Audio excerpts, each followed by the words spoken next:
always, we are so glad to have Mayor Duke Bennett here with us on our monthly Eye on Terre Haute segment. Mayor, we're so glad to have you as always today. Let's jump right in. We are in spring. It's hard to believe that spring is already here, but that means that yards are growing and people are, needing to take care of their lawns. But unfortunately, not everybody's doing as good a job as others. So what are some things people need to know when it comes to the city ordinances with yards? Yeah, obviously you can't let the grass grow, and typically we get calls from neighbors. We've got folks that are out, but we're so busy dealing with those calls that we don't go looking for yards that are overgrown. So feel free to call 311 and report that. What we do is we come out, then code enforcement will come out and talk to the property owner. If nobody's living in the house, then we'll contact the property owner, but we'll give them a few days to cut it. But if they don't do that, then they'll get a ticket and then they go into the process. And what people get frustrated about is it takes about 21 days to go through the legal process before we can go cut it and then charge them for it. So it's better if they just take care of it. It's cheaper for them and it's quicker to take care of the issue in the neighborhood. So we're starting to see grass getting up past the ordinance, where it should be. And we just ask people to get out there, keep it looking good. It just cuts down on a lot of things, and it helps the community look much better. And we don't want to have to write tickets. That's not our goal. Sure. We just want to, we need the grass cut. Well, and I mean, court enforcement is very busy. They have a lot of things that they have to do, and that's thankfully one of the few things that people can handle pretty easily. Yes, I agree. So we're talking about things like keeping your own yard beautiful.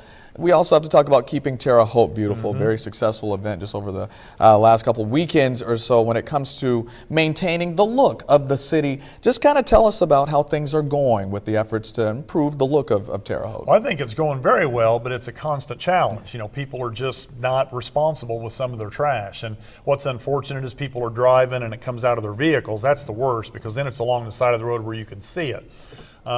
We have, these cleanup Terre Hautes have been very, very effective. We filled up 6 dumpsters this past weekend where people brought material to us. Wow. And we picked up and brought to those dumpsters. Those are huge, and just in a matter of a few hours. And so that has a big impact on the north end this time. We'll shift to the south end in the fall, but we have to stay on top of that. We've also got prisoners from the federal penitentiary that are out every day helping us to keep the city clean. And so whether they're doing large item pickup or they're picking up trash alongside the road, we've made a huge impact, but we can always use the community's help.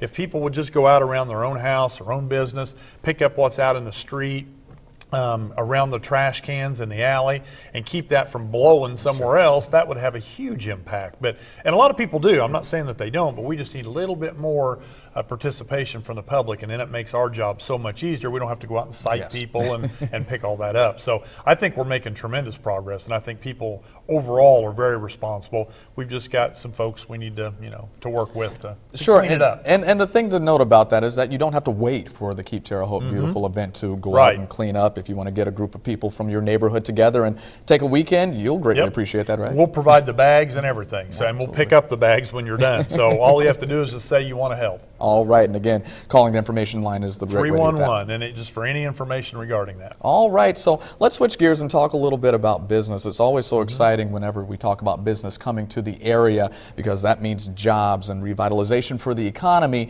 Now, if we talk about Meyer, and I know that that's in the county, but the stimulation that it can have for the city is really big. We're talking about hundreds of jobs here, and it's the type of business that we want to see in this area. Well, that Meyer store is in the city. Yes, so that's true. Okay, yes. Got my lines confused. No, it's okay. No. A lot of people aren't sure exactly where that eastern boundary is. Those are the kind of things that, you need to have that happening all the time. Of course, we need to recruit the bigger businesses, the industry, manufacturers who are going to pay the better wages. We're always working on those things, and those are harder to get sometimes. But as a retail destination here, it's good to get a secure Meyer store, because you have to be able, the market has to support something like that. And so it's great to see that they see that and they're making that investment in the community. That then will lead to other things out there on the east end, just like it has done in the south end of town. These big boxes come in, and then the smaller stores will follow, and then other big boxes then follow later. We're going to always be a retail destination, and we need to take advantage of that. And so it's great to see Meijer making the investment. There's a new Verizon store going out there. There'll be some other things that'll be announced later this year. So things are happening. And once again, in spite of the economy still kind of lagging a little bit, but you're starting to see some improvement and some positive signs. So it's good for Terre Haute. Always good for Terre Haute to see new business come in. Mayor, as always, thank you so much for stopping by. Thanks, Rondell. And if you want to see more of these segments, visit WTHI-TV.com.